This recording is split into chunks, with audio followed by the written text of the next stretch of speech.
and a coordinated provincial community-based senior serving sector. This provincial initiative came about as a result of a number of community-based senior serving organizations and government partners jointly recognizing that the lack of a coordinated sector with which to coalesce at a systems and policy level was posing challenges. The fragmented nature of the current sector in Alberta hinders the ability for larger systems, such as health, to collaborate with the community-based sector as a whole and create investment and service delivery efficiencies that would result in large-scale positive change for older adults. Based on this, in the winter of 2019, a sector engagement project was undertaken and community-based senior serving organizations across Alberta were consulted on this challenge.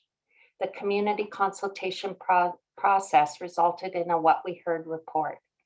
The report captured the strong desire for greater collaboration and coordination within the sector and with other systems, as well as a roadmap outlining the necessary steps to take in the journey to developing a sector.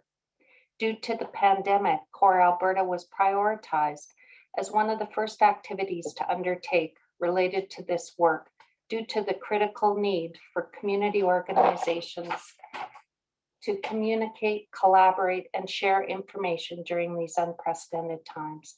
With Core Alberta running for close to a year now, our focus will shift back to sector development activities related to re-engaging community and inviting broader and more active participation from across the province in the development of this initiative. Please stay tuned for upcoming development on the work in the next few weeks. And if you would like to learn more about this sector development or Core Alberta, we invite you to visit the Core Alberta website or connect with the staff team at Healthy Aging at calgaryunitedway.org. This gathering is a great example of how the sector can come together to find solutions and coordinate around critical issues related to the seniors we serve across Alberta. So thank you again for being here and for your willingness to invest your time and energy. Back to you, Cindy. Thank you so much, Sheila. I am going to send you a virtual applause in the chat box. Thank you so much. I would like to welcome our next speakers. We are excited to hear about your experience and what this innovative learning journey looked like. Angela, James, and Cordelia, thank you so much for being here today. And I would like to invite you to share your presentation. Thank you so much. Great, thank you so much, Cindy. I think James is gonna get that up on the screen and I will jump in. Really appreciate everyone inviting us here today and to share our experience over the last year and a half. It's been a little bit of a blur, and if you're anything like me, it's, we've been facing a lot of collective challenges and it's really easy to put our heads down and just kind of plow ahead and plow through. So taking these opportunities to lift our heads up and reflect and share our experience is really valuable and a rich experience for us. And so again, just thank you for inviting us today. I also want to just thank the United Way. The United Way was one of the very first organizations and partners to get behind our merge and to hear us out on this is our wild and crazy idea and would it be something the United Way would support. And they were very supportive of the idea, so we're very grateful. And then a quick shout out, in addition to all the people that supported us over the last year and a half, to Viewpoint Foundation, who provided the financial resources for this report and this evaluative process, and we're really grateful for that. So for those of you who don't know about this, which is very possible, I know we have people from all over the place joining us. Trellis was born in last year in the middle of a pandemic. We announced our merge in April and we formally came together in June of 2020. And we came out of the merge of the Boys and Girls Clubs of Calgary and Aspen Family Community Network Society, which are two very long-standing social service agencies in Calgary who did a lot of work in parallel spaces in supporting children, youth, and families within our community. So back in the fall, so if you can think back before pandemic, before COVID was really something we talked about back in 2019, these two agencies were looking forward to a future and thinking about what that might hold. One was evaluating the economic landscape and looking at ways that in a funding and donor climate that wasn't expected to increase based on all of our economic realities, there was not expected to be any increase in that funding. So status quo at best, hold the line funding, but costs were still rising. Inflation is something we all face, and as organizations, we have to address how increasing costs with no increase expected in funding can have a deflationary effect in your organization. So we were looking at that.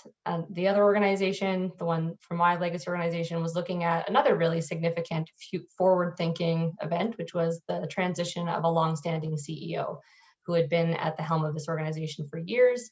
And we were looking at how to transition through that leadership change and position ourselves for growth through that change, because often leadership transitions can have some bumps in it. So how would we set that organization up for a lot of success moving forward?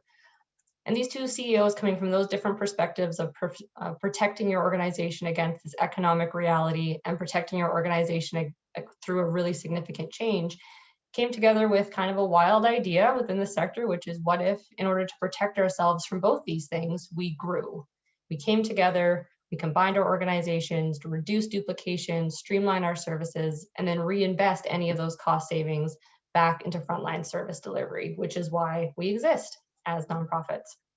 The idea of merging wasn't new to either of these two CEOs. It had been something that one had attempted years and years ago, and one that the other CEO had been thinking about for quite some time as a way to, again, increase the impact of their organization. So that idea went back to the boards of directors to say, we have this idea, what if we explored it? And what was a really good indicator for us very early on was that the boards quickly changed the discussion from economies of scale, reductions in overhead, cost savings, creating back office efficiencies, to pushing the question back to management on how will this actually make a better and more sustainable impact for the children, youth, families, and communities that you serve. There's no doubt that if you merge, you're going to create efficiencies, you're going to streamline things. That's kind of a given, it's a no-brainer. But will this make things better? Because if it was only going to make things bigger, there was very little interest to explore that. It was about making a better and bigger impact. And that's something that, if any of you are considering a merge or deeper forms of collaboration, I'd really encourage you to keep that at the forefront of your mind and come back to it frequently as you move through that decision matrix. Is this making things better? Is this going to deepen our impact, expand the services that we're offering, and is going to have a lasting impact for people that we're serving? I just really encourage you to keep that at the forefront. So what I really love, this report that James and Cordelia have put together is fantastic. It's so rich. It was great to read through it for us and really reflect back on our experience. But I personally really love this graphic. There's a lot of great things in this report. I really love this because it really tells the story at a quick snapshot of what we've been through over the last year and a half. When we started, we had to really work through that considering phase, looking at, does this make sense? All of those pieces. And then we had to move into this planning phase and setting ourselves up for success. Around this time is when we engaged with the Institute for Community Prosperity, because something that we heard very loud and clear from several of our stakeholders that we approached with, we're thinking of doing this. Their response back was, do it and then share your learnings. Don't hold this for yourself. Go out to the community and share it. And because what we saw really quickly was there's very little out there on this process, especially for nonprofits, especially for people that aren't being driven by a financial driver. It's very much hard to find, how do you walk through this well? So through that lens, we were like, let's evaluate this. Let's go through this process and not come back to it 5 years later and say, was it a success? Let's really document this whole process and then open it up and share it. So we're really grateful that they've done such a fantastic job in doing that. So when we were in this considering phase, you have to really set up yourselves for success and go through all of those pieces where you're trying to determine, is this a good decision? Through everything, you have to have off-ramps. You have to have these places where you say, is this the right decision? What are our checks and balances to make sure we're all in this for the right reason? So that's another thing. If anyone's taking notes, know what your off-ramps are and know at what points you can say, this is no longer on the right track. We're going to say thanks for the time and move on. We had a lot of those at every decision, almost every meeting we had, there was a lot of meetings that could not have been emails, also a lot of emails, but at every one of those meetings, there was that, are we still in? And both boards had to say, we're still in. And so knowing what those off ramps are really important. During this phase, we had to, obviously, when you go through a merge, there are concrete steps you need to take. We had to go through a very thorough legal and financial due diligence, both of which, not shockingly, often in nonprofits, you don't have expertise in mergers. That's not something you do a lot. Financial and legal due diligence is not something you have in-house. So you have to go external for that support, which is something we did. So we went externally and we found these experts and we did this process. This is both a requirement, but also was really helpful in validating the process and building trust between the two legacy organizations, because what we also didn't want was to find out this was a lifeline from a financial perspective for one organization, or one organization was trying to get out of some legal, problem, and so the merge would solve that. So when we went through this process, which was great, is there was no red flags, nothing outside of the ordinary for any organization. And so we were able to move forward. We passed that off ramp. At that time, we also set up what was known as a transition management office, which was a subcommittee of both boards and a couple members from both senior management teams that came together to say, we're going to lead this work, we're going to drive it. And that's a really important step, and something we've talked to other organizations who are considering this is something we recommend, because it is a lot of work. There's no discounting that a merge is a lot of work. So having a group dedicated to driving that forward was really, really critical. The only advice, if we could go back and say it to ourselves, we would say have this be their dedicated role. Our team was dedicated to it, but also had their day job. So the lead of our TMO office was an internal staff who was also our director of communications. So while leading this was also having a lot of other important things through a rebrand and all these pieces. So it was a little stretched. So that was something maybe if we went back, we would put a few more resources into that area. But once we started through this roadmap, things really started moving. So we had to map all of the tasks from day one all the way through to where we are today, which was looking at all the intersections between tasks, setting up really robust work streams, looking at financial, legal, HR, our program integration, our operations integration, and what are all the codependencies between those. And every week we met to review all of those work streams and decide what are the barriers to addressing these tasks, what resources do we need, are there any unexpected bumps that we've hit, and how do we work through that so that we can keep things on track. Another lesson that we learned, which I think is a great representation through this graphic, which is probably why I like it, is that there's not really an end date to this. So when we were setting up our work streams, we were really ambitious. We started these work streams back early 2020, and we were like, we're going to have all of this done by September. We'll be fully integrated by September, no problem. When we were evaluating all the risks that we thought we would, happen in a merge, there's all these things that can go wrong. No one had global pandemic on their list. Shocking. No one was like, we probably should consider if we're merging, what happens if a pandemic hits? That didn't occur. So when we hit that, we had to really rethink and rejig what this looked like. The biggest thing with merges is that they can live and die on culture. This is something that is well documented in the literature that's out there. And a big piece is how you bring people together. We started merging at the start of a pandemic when everyone moved to virtual and no one knew how to do virtual meetings. We're a year into this and I still forget to unmute. I still forget to turn my video on. So a few months into this, when you're trying to build culture and bring people together, no one knew how to do that. How do you introduce people to new teams that you've never met? We still have staff that have never met in person. We have a board that has never met in person. Those are really critical pieces that if you go out and you read how to do this well, all the recommendations are about bringing people together. How do you do that over virtual? So I think now we're well into this. There's lots of ways we've all adapted, but it's definitely been a challenge that we've had. And part of what we see here is you have these two vines, which are our two legacy organizations that kind of weave together and they touch and then they come apart and then they touch. And what that represents is something that we really learned, which we were saying, this date, we're all one organization.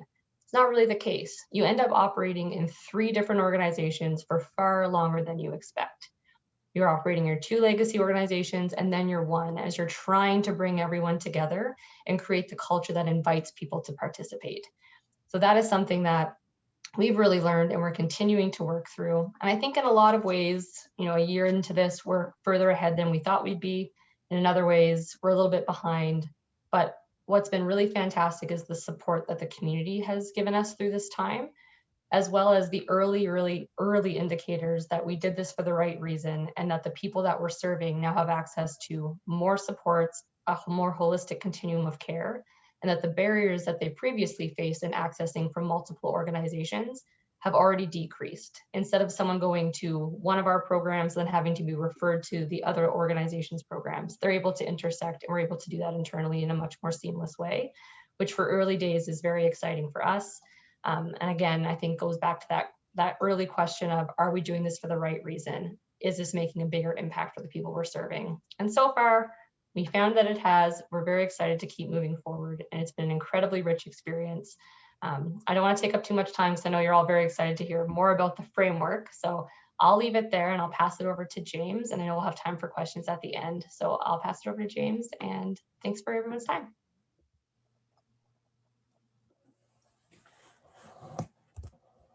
So thanks, Angela. Thank you as well for the Healthy Aging Core Alberta for hosting this event this morning. So the Institute for Community Prosperity followed this Trellis merger as it unfolded, speaking to stakeholders at 2 different intervals, and Cordelia will take you through the methodology in a bit more detail. But the interim report, which is called One Big Experiment, and it was riffing off the idea of one big door, or one, the kind of metaphor to describe a larger suite of integrated resources for youth and families. This stage focused on documenting the journey. So it was released in late summer last year. But the plan from the beginning, so if you want to look in more detail at that climb to Trellis, or at least those first early stages, and the anxieties and concerns and the pitfalls and the promise that was surfaced, definitely review that interim report. But if you have limited time, really just go to the final report, which is called Merging for Good. And all along, we really wanted to help create a framework document really for other nonprofit organizations who might be considering a merger and amalgamation. So this report, Merging for Good, is somewhere between, say, a real-time case study and a developmental evaluation of the Trellis merger.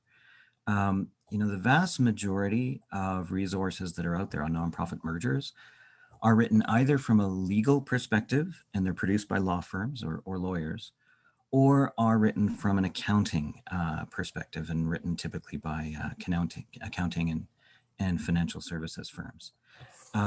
So we think this is a pretty unique contribution, and we think it'll have value not just to human service organizations, but also other nonprofits well beyond community services, as well as to funders. In fact, there's a specific section on funders, and what we might call capacity builders, including consultants. It's also not just valuable, we think, for managers and boards. We hope it's useful for frontline staff, as it illuminates the complexities of a merger, yet speaks to some pretty grounded experiences about culture, about operations, service delivery, lived HR issues, and so on. An unexpected benefit of the report was that it provided reassurance about common experiences and what stakeholders can expect, I think. So embarking on this report was really an inspiring project, because there was such an openness and a learning to sharing the experience with others, both within the Trellis family of staff and board members, but also among funders who were really generous with their time and ideas, and consultants had rich insights. So, decision-making, organizational change like this usually happens really behind closed doors. Organizations are always wanting to present their best selves to the world. And this kind of honest, in-the-moment reflection and storytelling really allowed us to see the pains, but also the gains of what a merger can bring, and create a really clear picture that we hope will be of benefit to others. So Volunteer Alberta undertook a challenge dialogue process recently, which was a months-long consultation with nonprofits right across the sector. And it revealed that the pandemic was certainly an opportunity for nonprofits to think about transformation of the sector. And included was the notion that, and I'll quote them here, that social profit organizations conduct a review of their relevancy and entertain different ways to serve the sector, which may include expansions, mergers, collaborations, and closures. So the Premier's Council on Charities and Civil Society has kind of continued this theme. They've raised mergers as a topic of interest. And some funders, such as the Muttart Foundation, a longtime sector champion, has announced their interest in helping finance nonprofit mergers. They even devote a chapter on the topic in their new book. It's a guidebook on restructuring and insolvency that's well worth checking out. The truth, however, is that most nonprofits are actually unlikely to consider a merger. In many quarters, mergers are even taboo, which is very different from the commercial realm, where mergers are often seen as a marker of organizational success. So the primary driver for a merger really should be in the service to the mission of the organization, and even more importantly, in the interest of community. And I think that's what Angela alluded to really strongly, is that's key to success. It's not because of some external driver like a funder or a government partner. So yes, external pressures can be part of the mix for sure, legitimately, but it's really, really important to remember that nonprofits are often nervous about joining conversations on mergers because they're worried about the vulnerability attached to that. And in fact, we found that mergers are much more typically associated with high innovation organizations with learning cultures that are willing to take risks, that engage in policy work, that are much more aligned to a kind of innovation culture. So actually mergers can be a really important signal of innovation in an organization. So one of the lessons as well was that pandemics are a really terrible time to start a merger. Had the wheels not been in motion for the Trellis merger in advance of the pandemic, it's safe to say, I don't think it would have happened, or at least not yet. So if we're expecting a wave of nonprofit mergers to suddenly happen, I think we're gonna have to wait till after the pandemic, and that wave may never actually happen. There was an advanced question sent into to Cindy from one of the participants who was asking about, like, what's the difference between a merger and an amalgamation and an acquisition? These terms get thrown around, and is there a meaningful difference? So in general, and by the way, I'll preface all of our answers with the caveat that we're not lawyers and we're not providing legal advice. So a lawyer may have a more finely parsed definition. And as well, these definitions differ among jurisdictions. So the way US and Canadian law define merger and amalgamation are quite different. And even among the provinces, it's different. So a merger is when one or two businesses, whether commercial or nonprofit, with a similar mandate and suite of operations, combine to create a new entity. So that really is what's going on here. Now, amalgamation is a broader category. It can look indistinguishable from a merger. It can be a synonym for a merger, but it's slightly broader in that it can also refer to when a larger entity acquires a smaller one, absorbing its operations into larger business. So that's really what we call an acquisition. There are elements of acquisition in this merger, but it is mainly a merger. There was the rejoinder to the question was, what happens if both organizations are societies with charitable status? Well, typically, if both organizations have charitable status, one organization will be expected to wind up their affairs and transfer their assets to the other charity. Now, that's the legal framework behind the scenes. It's easier to do it that way than starting a brand new legal entity and seeking charitable status for that. So then the transferring entity then undertakes a voluntary revocation of their charitable registration, is how that works. And happy to provide more detail about that. But I think I'll hand things over to Cordelia now. Thank you, James, and thank you so much everyone for being here and having us today. This is really exciting to talk about this work we've been doing.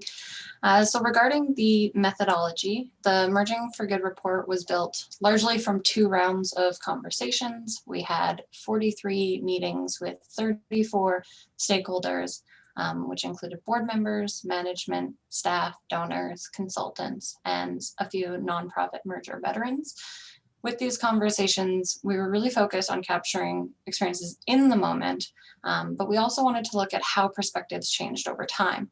This really helped us identify some of those unanticipated challenges that came up that are noted in the report.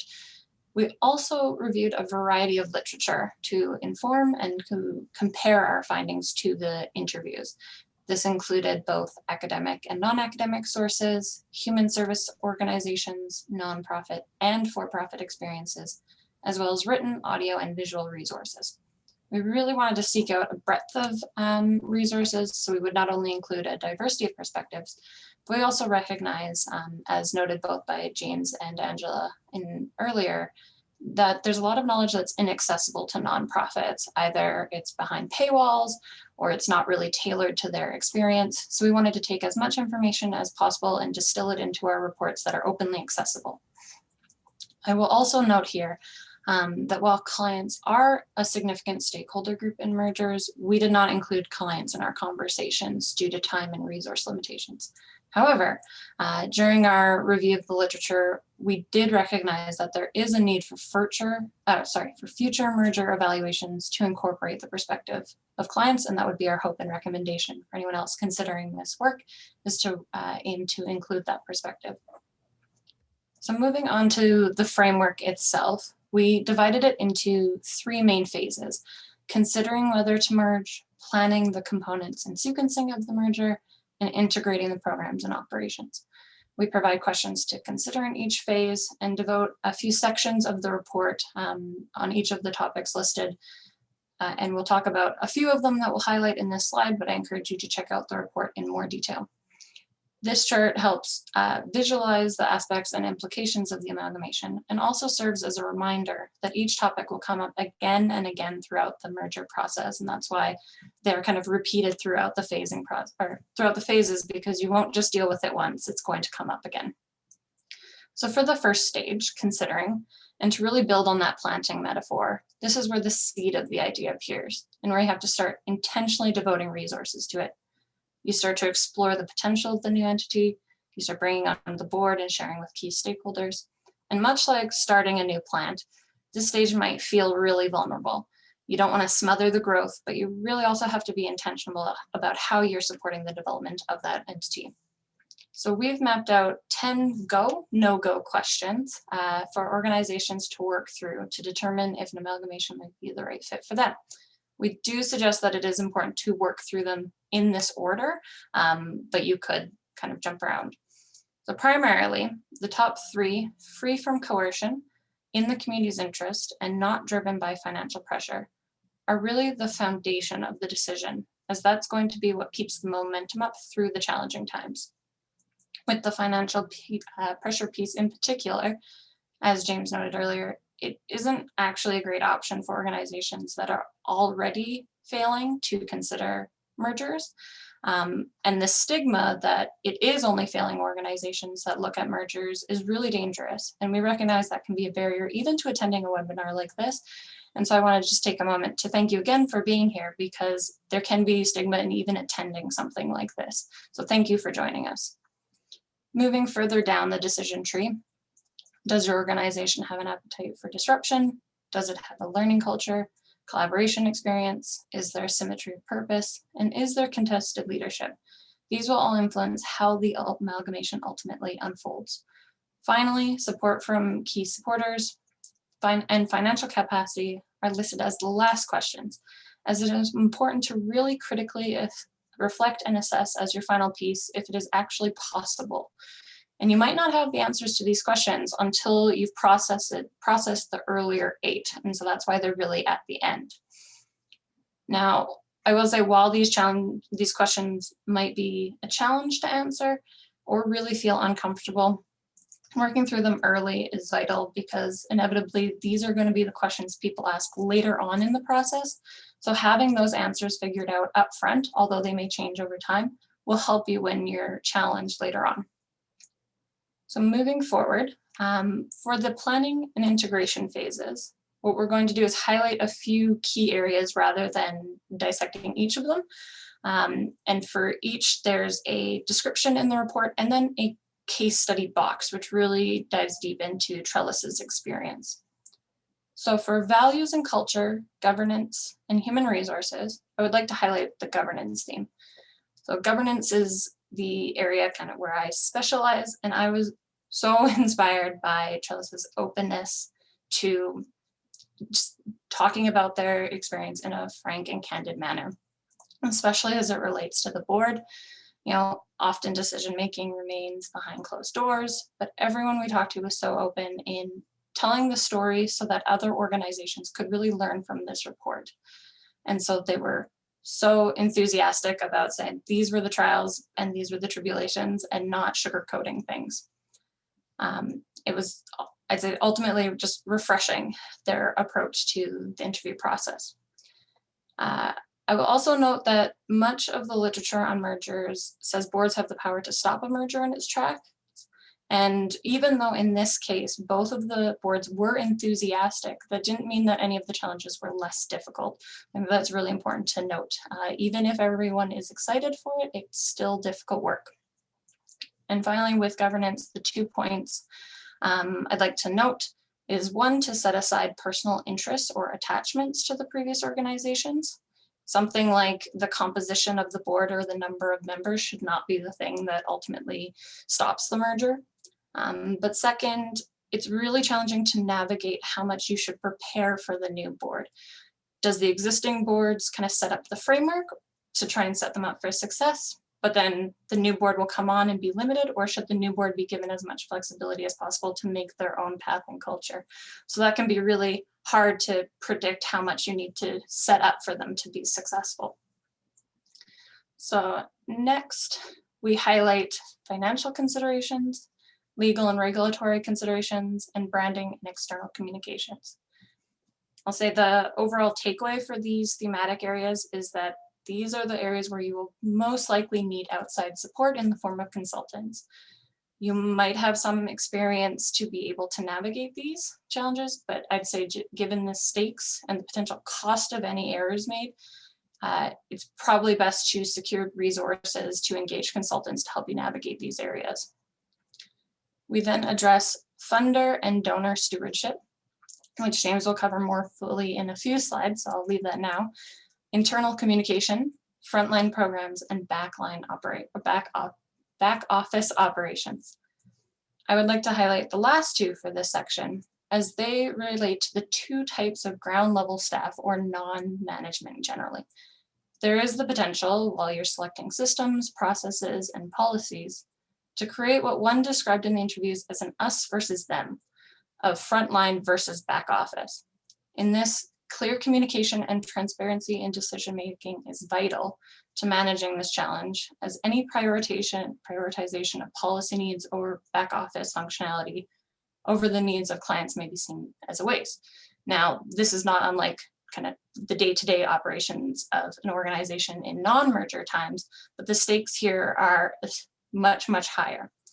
And we might think we need to always prioritize frontline, but if we're impairing the functionality of back office, that can end up harming the clients in the long run anyway. So you have to be really careful about how you're navigating these challenges.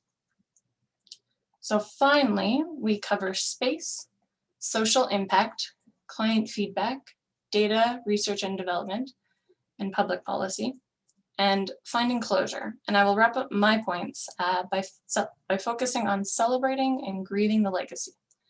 So I really think this is an area compared to other sectors where human service organizations and nonprofits can really excel.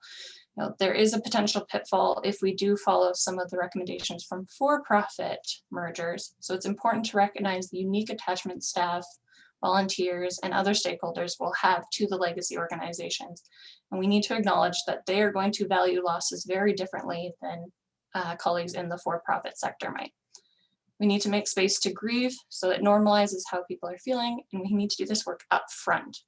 This includes losses of both tangible and intangible things. You have your people and spaces, but also the process loss can be a point of grief, especially if during the negotiations, people have advocated for a certain way of doing things and it's not the chosen path. That can make it feel like it's an even harder loss to deal with.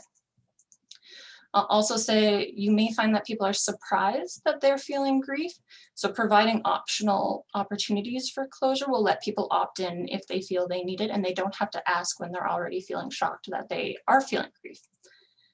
There is also an opportunity for nonprofits to lean into theories that they already use in client work. So client-centered, trauma-informed, anti-oppressive practice, for example.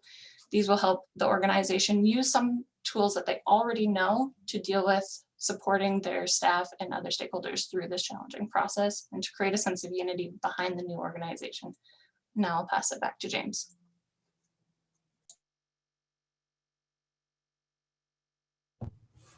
So how do we actually know that the merger we might be undertaking is successful or not successful? And so evaluation is a big piece to consider, but it's important not to consider it off the side of one's desk. So some points on evaluation. First of all, they're extremely valuable, but they're also based on values. So, the Oxford Dictionary defines evaluation as an act of forming an opinion of the amount, value, or quality of something. So as such, evaluations may have the veneer of objectivity, but they're fundamentally subjective, right? In other words, they are value-based judgments. So the other piece here is that good evaluation isn't a one-time process, and it doesn't happen at the end when you ask, so how do we do? It occurs across all phases, from considering to planning to integrating. Evaluation is not one document. It's a collection of insights. It's think of it like the Canadian Constitution, right? It's a whole corpus of different insights. So you might have done a procedures gaps analysis, or a strategic workspace plan, or a software integration roadmap, service integration plan. All those form part of your corpus of evaluation. Now, that doesn't mean it should just be kind of a random collection of materials. There should still be some kind of map or intention to the approach to evaluation to allow you to see, well, where are the gaps and insights and learnings here? Usually, evaluation is strengthened by external eyes. So that means, where appropriate, involve consultants, but they may be data scientists, it may be a developmental evaluator, it may be a journalist, for example. And also know that evaluation serves many purposes and many masters. It's both about the identification and measurement of data, but it's also about people and engaging people. Evaluation always costs money, so budget for it. It shouldn't be, a kind of residual component of a programmatic budget. It really does need to be explicitly and intentionally and discreetly funded. Evaluation sort of untethered from organizational learning is useless. How do we actually use it to grow, learn, and adapt? And there's a term in the literature called the merger penalty. So, when it's really important to think about, I'll talk about the merger penalty in a moment, but it's important to think about evaluation as not simply being revelatory, not showing you all of the cards that will be shown. it really is more of a weather vane or predictor. Integration takes years in most cases, right? You don't actually know if your merger is successful for many years down the road, right? So, and people who, for example, were part of the Petro-Canada Suncor merger will say, yeah, we still don't know if it's been a successful merger, more than a decade later. So this is important to think about, that so many of your successes will be way down the road. So you won't be able to capture them in a report to a funder that's due, the day after your merger is unfolding.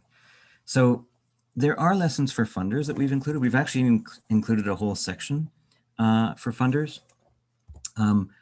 I don't know if there are funders participating here, so I'll go through this section pretty quickly, but it's just, really important, and we can't stress it enough, that funders cannot drive or orchestrate mergers. What they can do is signal their support and make that explicit, but successful mergers won't arise from propagating kind of often simplistic narratives like eliminating duplication, which some funders fall into the trap of doing, nor perversely ever should funding ever be withheld conditional on amalgamation or scale back if an amalgamation attempt begins and then fails. There are lots and lots of costs associated with the merger. Some of them are quite expensive. It's not that much different than a commercial merger when you really start to think through all of the legal costs, the financial integration costs, the software integration, on and on, right? So, but at the same time, they don't happen frequently. So for funders, be prepared to fund deeply, but infrequently. Also, not all small bets turn into big bets. So, for funders, it might be good to just provide funding for organizations to come together, test the waters, go through an initial process, no penalty whatsoever if they decide not to continue, but to do it in a stepwise fashion. When organizations undertake an amalgamation, it's probably the most vulnerable thing they could ever do. We've spoken even to the barrier of even attending a webinar and showing your cards, feeling vulnerable about that. It's going to be a fragile time for the merging organizations. Nerves will be frayed to their breaking point. Stress will be high. There's a lot of often toxic or dysfunctional community chatter that can be backbiting, and all that can wear you down. And so really foster a relationship with your community partner if you're a funder. And also, don't scale down post-merger report. I mentioned the merger penalty. This is where funders see an opportunity when a merger happens to basically cut their support in half, or maybe cut it down to 75% of what they used to fund both organizations. And what often happens with mergers, it's not the operational side, it's not your programmatic side that you'll see any kinds of cost savings or redundancies. You might see some in the back office, you might see some administratively, but those could be more than made up for in terms of new, ambitious, scaled up programmatic reach. So, that's a common feature in a lot of mergers that turns a lot of organizations away from even joining mergers. Be flexible with reporting requirements. Do not, like, organizations are going to be doing more paperwork than they've ever done in their existence with mergers. Do not ask them to do a midterm report on top of that. Just be flexible. A phone call would be helpful, or a Zoom. Also, don't ask for metrics of success that are kind of fixed in time and place, right? So what an organization might have thought would be a really promising outcome might change quite dramatically as the merger unfolds. And Similarly, costs will transfer. So some things will cost more and some things will cost less. So don't nickel and dime. Don't look at each and every line item and parse that out finally. Funders have networks, they have contacts, they know other funders, they know capacity builders.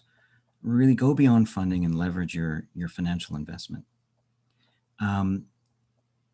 Cover the evaluation costs of amalgamation, right? So don't just cover amalgamation costs, but if you're asking for metrics, make sure you're paying for them. And also really support organizational learning. The kinds of stuff we're doing here, right? Webinars, getting the CEO to go on the road and speak about the merger. People will be really eager to learn about that. So really, really support that, both internal to the organization and beyond. And most of all, be patient. We don't know that mergers are successful right away. It can take years, as we've talked about.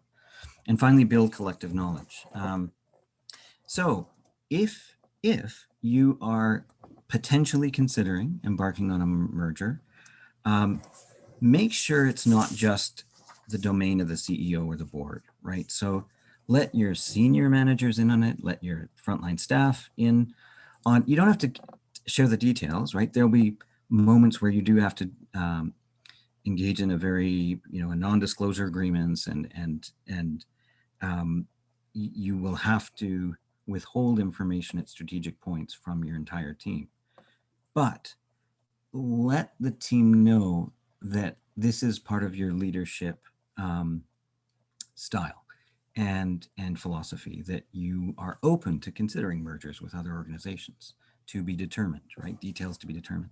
And so you start to socialize it and go beyond that though. Encourage your staff, your team to learn about mergers. If you're the only one as CEO who knows about the ins and outs of mergers, that's not a great recipe for success. So bring your team on a learning journey. One place to start, we include an appendix with a series of resources. Some are Canadian, that may be helpful, including training you can sign up for. But at the end of the day, you want to be really, really grounded in who you are. You're always going to be threading this needle between inclusive incrementalism and bold, decisive action. So the balance for each organization is going to be different, but it shouldn't be abrasive against your natural way of operating and your natural organizational values and culture. And just understand that the context may be different, right? We've written this report in a context of human services in Alberta. The vast majority, the plurality of, and possibly the majority of mergers that have taken place across the country tend to have been with mentorship-based or youth-serving organizations, interestingly enough. But so just understand, if you're an arts organization in Manitoba, it's going to be a different context. And so not everything here will apply. And finally, just dive in. These are conversations worth having. The majority of mergers that we've looked at in the literature and those that have come before us, even though they are infrequent, the vast majority are highly successful. And people have not looked back and questioned whether they made the right call. They typically, more often than not, work out. If you get past point A, point B, point C, it's worth it. So, above all else, dive in. Feel free to download our report. It's free as a PDF. So just go to mtroyal.ca/community prosperity and then hit the publications tab. All our reports are available for free download. And feel free to contact us if you'd like us to come talk to your organization, or if you wanted to follow up with any questions. We'd certainly invite you to do that. So thank you.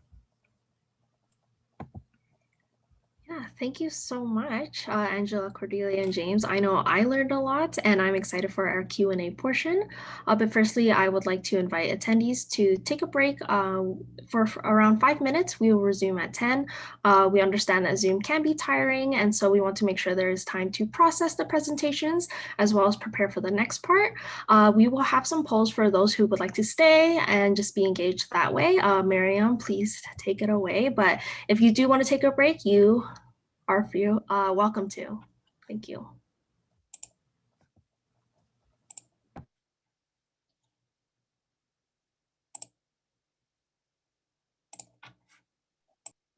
Hi, everyone. So my name is Miriam. I work with Cindy on the Healthy Aging Core project, as well as the Community-Based Senior Serving Sector Development Initiative.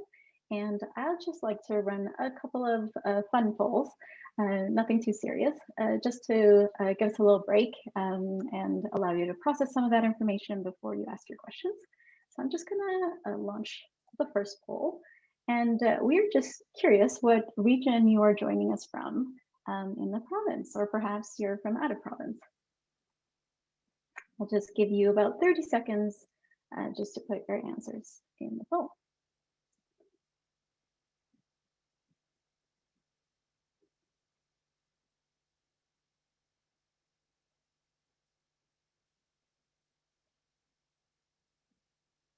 It's great to see. We have folks from rural areas. And lots of folks from Calgary. Awesome. I'll just share the results quickly with everyone. So it's always great to see that we have a good representation from folks in rural areas and lots of folks from our hometown. So welcome everybody. I'm just going to share the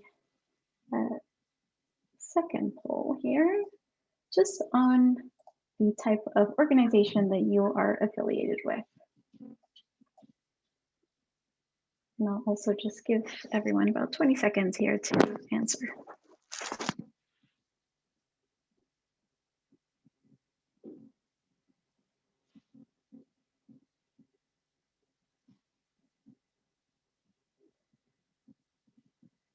Oh, it keeps shifting. Give you just a few more seconds. Okay, I will just share the results quickly with everyone. So lots of senior serving community organizations, healthcare, government, lots of social services and housing. Thank you so much everyone for joining us. And the last poll, oh, sorry, I thought I had shared those results. There you go. So the last poll I will share quickly is a fun question. And this is Cindy style question. Totally just me having fun. Clear the mind a little bit before the question and answer.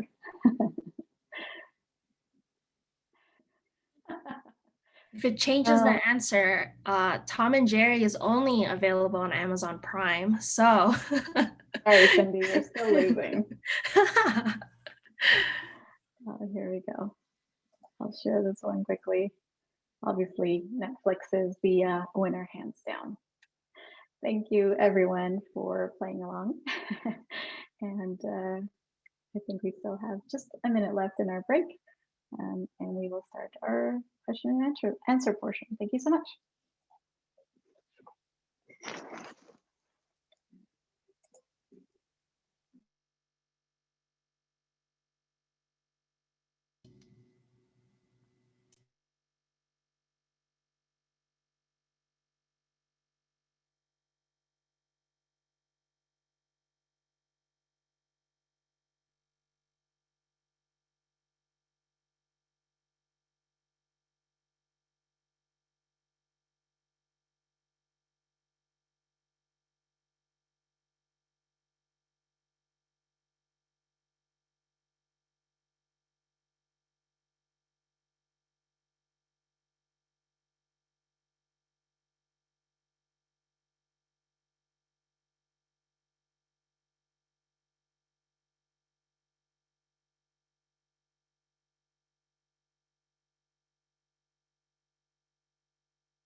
Angela, you were talking about forgetting to unmute. So I guess I'll just welcome everyone back from the little break, and we will open the space up for questions from our audience. You're welcome to just raise your hand or just unmute yourself and ask a question. You're also welcome to put it in the chat if you like. We'd like to just see everyone kind of take part in the conversation. I will be moderating the chat box as well as calling on people that have their hands raised just to answer questions.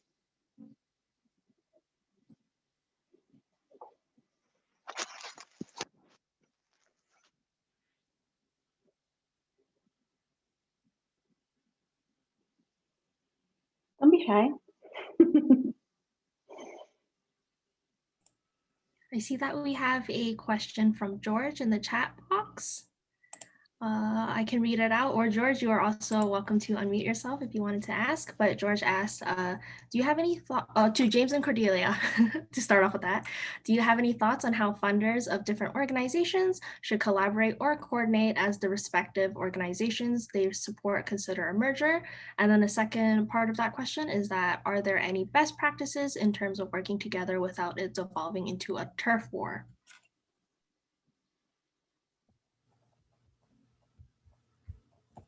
Yeah, those are great questions.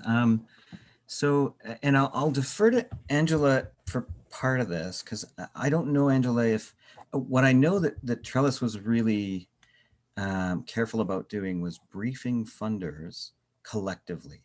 So they would host events throughout the process. Some we were a part of, and sharing our insights as well.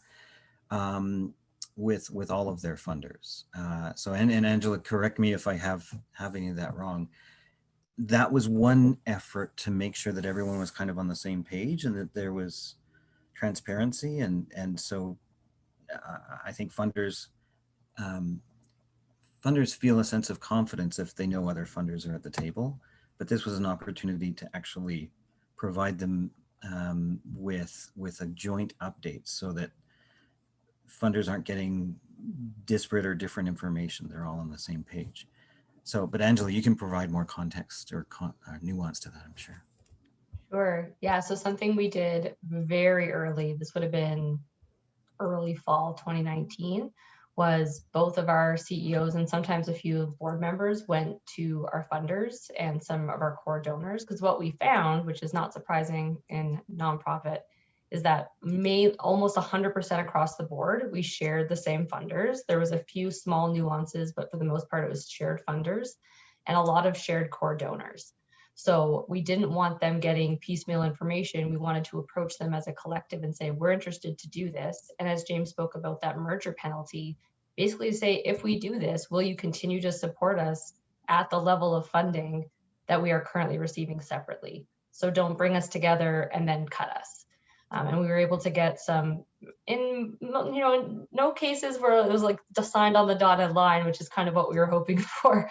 But we did get some really good reassurances that because we were looking at doing this for the right reasons and reinvesting back into service delivery, there wasn't the desire to do any cuts in this area. And it protected us against some cuts that came down the road from some of our funding sources. I think it did help us and provided that buffer. But we went to those funders and said, this is what we're going to do. And then, as James said, we really tried to have an ongoing collective approach. So regular updates to those funders and bringing them in as kind of pseudo advisors on what they would suggest and what they want to see come out of this merge. I think from the turf war perspective, if across the board, all these organizations were looking to merge, there could be some competition because funding for this is limited. Like we did go out and ask funders and donors for money specific to the merge process, because as I think James said as well, it's not cheap to do this. It's not something you can just throw $10 at and say we've merged. There's a lot of cost associated with doing it well. So we did get some funding and applied for lots of grants and funding sources for this. So there could be a lot of competition for a limited funding source. But again, it's not common to merge. So I don't see it being like a massively tapped resource base. I think there's a lot of room for people to explore this. And if 10 organizations start off the conversation, maybe one will go through with it. And that's the one that's gone through that process. So I don't think there'd be a massive turf war, but open communication and as much transparency as you can provide is really important. I'll also jump in and add, in the literature, there's not much in terms of how funders should navigate kind of that turf war or how they can limit it. But I will say some of the insights we can take from the recommendations for funders around systems change is those metrics pieces and reporting. If they can even just ask for a shared evaluation across the funders, and if they can all agree on one model so that the organization only has to fill out one report, that could provide a lot of freed up capacity for the organization. So they're not trying to meet the different expectations of each funders, but the funders have come together and said, this is the one measurement we're going to use. And so you only have to do that work once. And that will save a lot of time and effort on the organization's part. There are a lot of donors, and I say this more, less on the institutional funder side and more on the individual donor side, where I mentioned earlier, it's often quite simplistic to say, well, there's just too many organizations, there's unnecessarily duplication. There's always some truth to that, for sure, but at least it's a starting point that you can deepen the conversation. So you might find that a lot of your supporters kind of come out of the woodwork attracted to this basic notion of, yeah, there's too many organizations, there's too much duplication, but take them on a learning journey, right? Like make sure that they're in the room with other funders as much as possible, to the extent they're comfortable doing that. And also don't necessarily expect that those who are explicit about being able to fund mergers will always fund your merger. It might not be the kind of merger they're interested in, or they may not believe that you're ready for it, or they may have very specific theories of change that you don't quite fit their bucket. So you might find that it's an unusual, unorthodox mix of funders that you're accessing. I think some of the funders in the case of the Trellis merger don't normally fund Trellis, but they found this such an interesting, novel, valuable opportunity for the sector that I think they made an exception. Is that correct, Angela? Yep. Nailed it. Thank you so much for that. We have a question from Beth, and she was wondering if there was an estimate for how much nonprofits should expect mergers to cost. So just wondering if you could speak to that. Obviously, this might be very kind of situation dependent, but perhaps there can be some insights on that one. Yeah, I can share from our experience. This is also something where you will spend as much as you have. So the cost can get very, very high. When we did a low case up to a high case scenario in the early days, we budgeted for kind of the low case would have been about 900,000 up to about 2.3 million was kind of the range, depending on how many different consultants you wanted to bring in, what level of consultant advice you were trying to integrate into the work, as well as designated teams to do this. So in an ideal scenario, you'd have staff that were leading the change management process or a consultant that was guiding that. And that can get very costly because you're also looking, if you are making internal staff take over those roles, you have to backfill those positions because chances are they're doing a job that needs to continue. So you can't just pull them out of a role and have that role stay vacant. So kind of up to that 2.1. We ended up we ended up falling around the 1.2 million in total cost for the integration. And again, there were pieces that we cut. We were really lucky.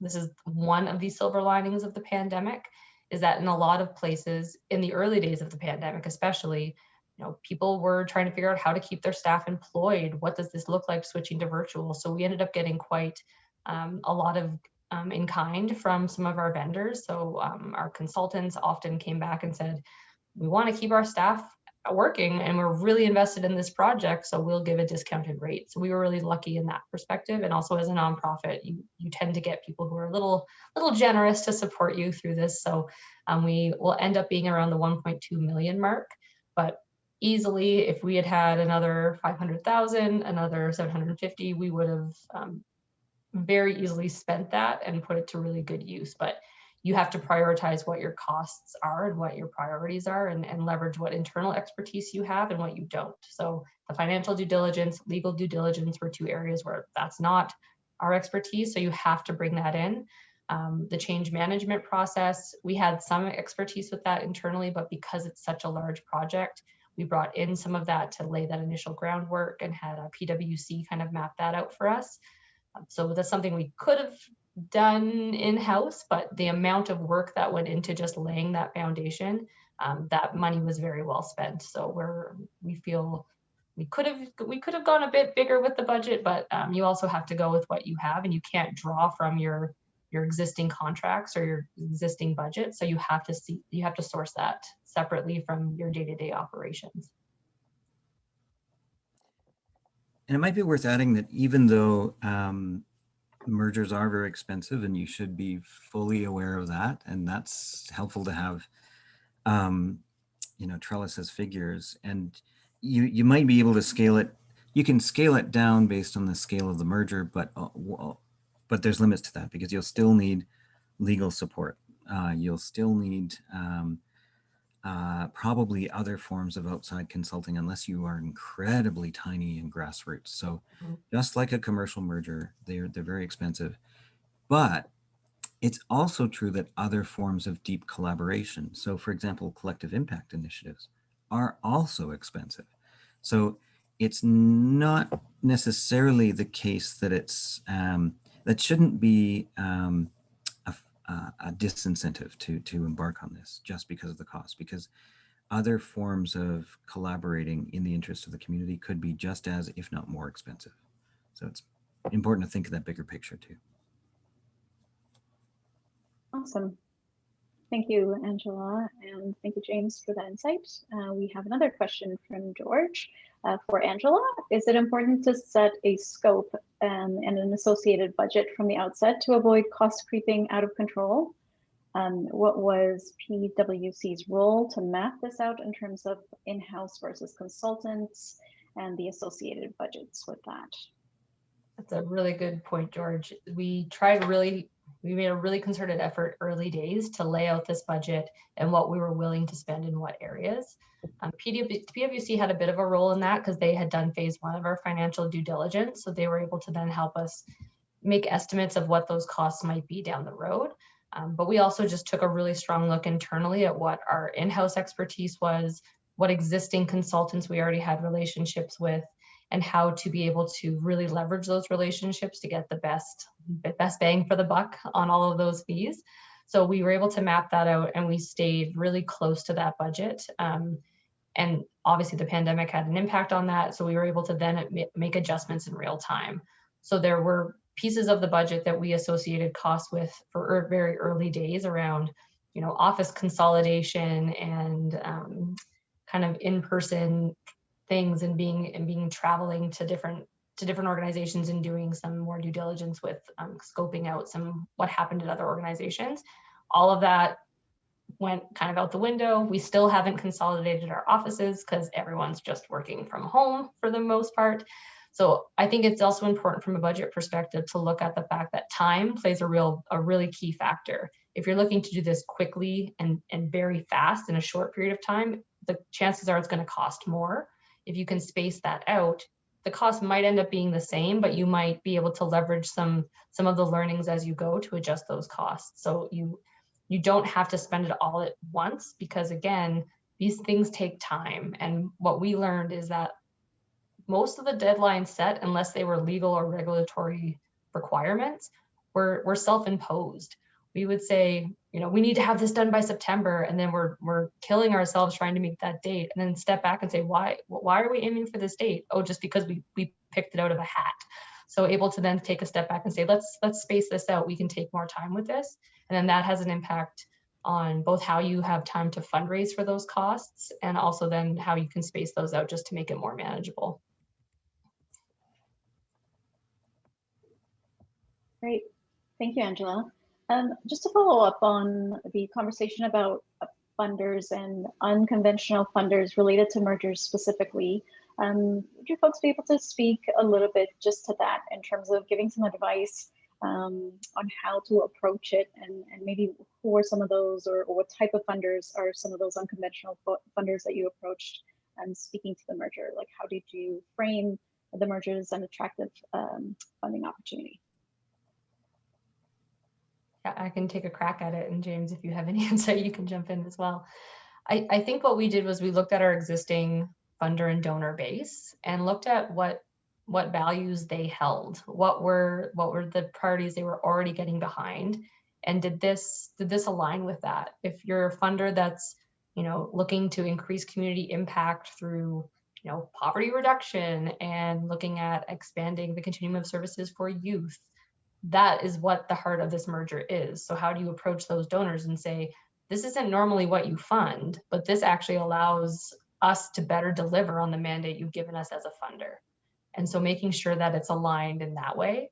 And then going to some of our core donors who have for years gave the same amount of money to the same initiative, and going to them and saying, you funded this because you have told us that this is what you believe in. This allows this money to go even further. Would you consider expanding and supporting this?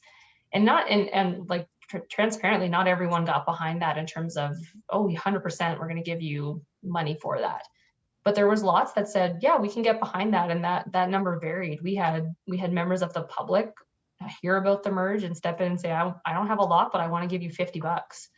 That $50 goes a long way when you now can expand the scope of services for people that are in your programs. And then we had bigger donors and funders come in with pretty significant funding to be able to support this, because again, it only allowed us to better deliver on the mandates that we had been given as individual organizations. So if you can align the vision for why you're coming together with the vision and values of your funder and donor base, you're much better able to connect those dots. If you come at it from a completely separate, oh, we're going to merge and create this whole new thing that you've never funded us for, that's probably a bit of a stretch, and you might not have as much success unless you have someone who's just really innovative and wants to try something new. But aligning it to the values and vision that you're already trying to deliver on, and then being able to present the vision for the new, is a really critical step, and one that for the most part we were pretty successful in. And even the funders and donors that didn't get behind it financially have been very instrumental in promoting it in the community, helping us get the name and the brand and the voice out there. So financial support is critical, but just as much as financial support is the support just of encouragement and saying you're on the right track, and being able to share kind of the good news stories that come out of coming together. So that's equally critical, and something that we try really hard to recognize when that happens. And it's good to remember that nonprofit mergers are still so rare that every time they happen, there's a novelty factor there. So, and what that means is, you know, funders get together, they have their own conferences, they have their own webinars and such. And this is a hot topic. So, you know, if you're the only one in a particular geography or region that's undertaking a merger, you know, you're suddenly on everyone's Rolodex to come speak to their group or their next lunch event or whatever, right? And that's one way of discovering supporters that you might not even be aware of previously. So now there's diminishing returns, right? Because if you're the next one, you're an early adopter, and then pretty soon it'll be banal if there is indeed a wave. And so you might not be able to take too much advantage of that anymore. But right now, they continue to be exceedingly rare and novel. I think there's also a lot you can do to make your case really appealing, like emphasizing that learning journey in Appendix C. If often in nonprofits, we send one person to a conference and they're supposed to come back and convince everyone else that it's a good idea and provide that training. But if you can go on that journey of teaching everyone, even from a certain level up in your organization, about mergers, then they will all become your advocates. And that's, you know, one more step of confidence that the funder can bank on and say, okay, they've all done kind of their homework in a way. They've looked at this many articles, or they've done this free online course. Let's push them into the next step of this, as opposed to, you know, coming in and saying, I don't know a lot about mergers, the staff are wary of it, and we're going to go into this. So really going through as much of the free upfront work, and that's why we've tried to emphasize those freely accessible resources so that you can build your capacity internally to be able to have those conversations and give funders confidence in investing in your project. That's great. Thank you so much for those responses. Sheila, would you like to unmute yourself and ask your question? Yeah, I was curious about the branding. So you guys chose to kind of pick a whole new name, and just wondering if you could kind of talk a little bit about what went behind that decision, because here in Edmonton, there were a couple of groups that ended up merging. It was the Boys and Girls Club and Big Brothers and Big Sisters. And I think they tried to kind of combine their names so that they're people that had the association with either of those groups would still be able to see, you know, this coming together. So just hoping that you could talk a little bit about that and why you made that decision. Definitely. Lots of debate and discussion went into that. So it can definitely give you some insight. Very early, so pre-merge, pre even discussion about doing that, the Boys and Girls Clubs of Calgary were already in discussion about a rebrand.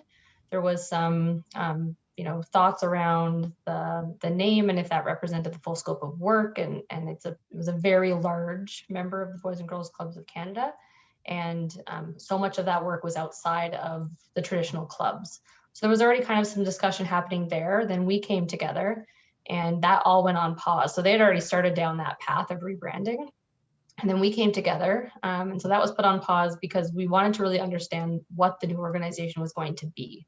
If you saw any of the initial announcements back in April of last year, we had this concept of one big door, and this idea of coming together and having one door that could open up a wide range of continuum for people within our organization.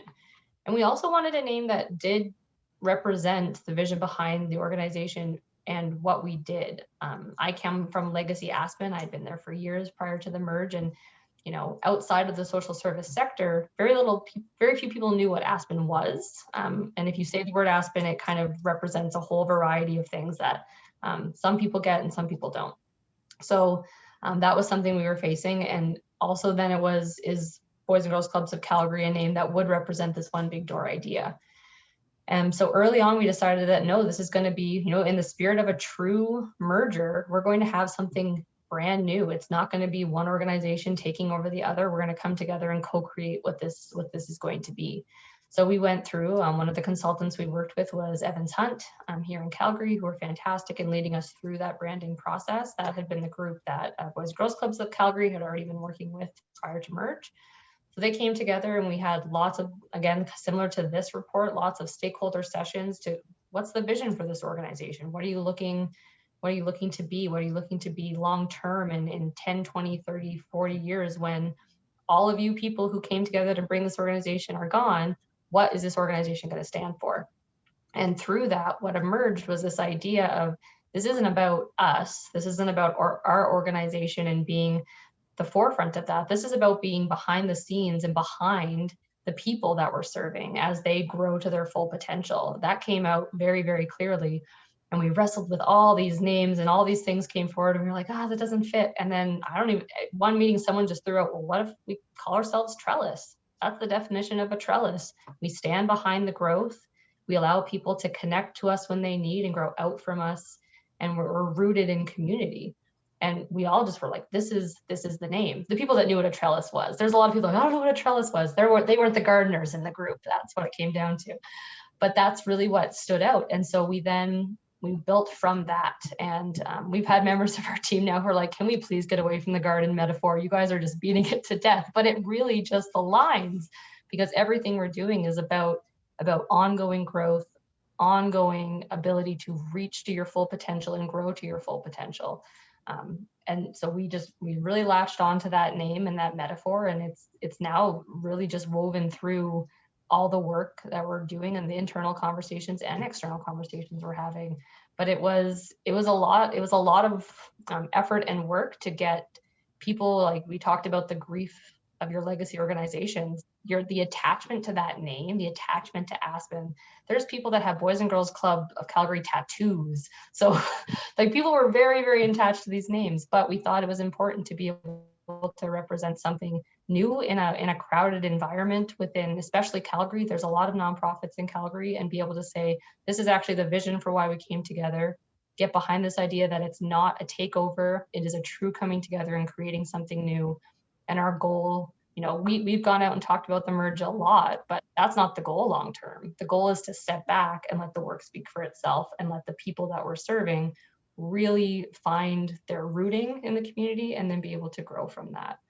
So that's a little bit of that process. It was a lot of, I keep saying, if we ever do this again, I do not want to lead the rebrand, because it is a lot of work to get consensus as much as you can on the name, on the logo, on all of those pieces. But from what we've heard from the people that understand what a trellis is, it tends to make sense pretty quickly. And our staff have really latched onto it. And we even had feedback from some of our clients that I didn't feel represented in the old name. That doesn't represent who I am. I can see myself in this. And to us, that's the biggest tell that we're on the right track, is when we have people in our program say, I now feel represented or not alienated by the name that we were previously. So that's a little bit. Does that answer your question, Sheila?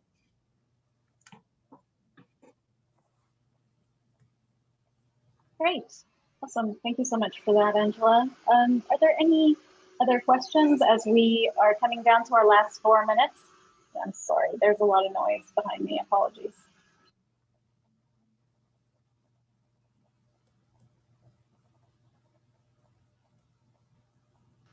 Okay, Cindy, maybe you can lead us through the wrap up then. Perfect. If you could please pull up the last slide, Miriam, just so we can have our information up. Yeah, so just letting you all know that after this session, we will follow up with an email with a link to a core post, which will house this session's recording and contact information of our speakers, as well as the PowerPoint slides. The email will also contain a link to the survey, but I've left it in the chat box as well. We would love for you to fill it out just so we can know how to improve ourselves every day in the virtual space, and we would love to hear your feedback. And thank you so much for sharing this virtual space with us today, and we hope that you can join us on CORE. Thank you so much. If anyone would like to stick around for a conversation or asking a question that they were not able to ask, we will be around until 10:30. So thank you so much.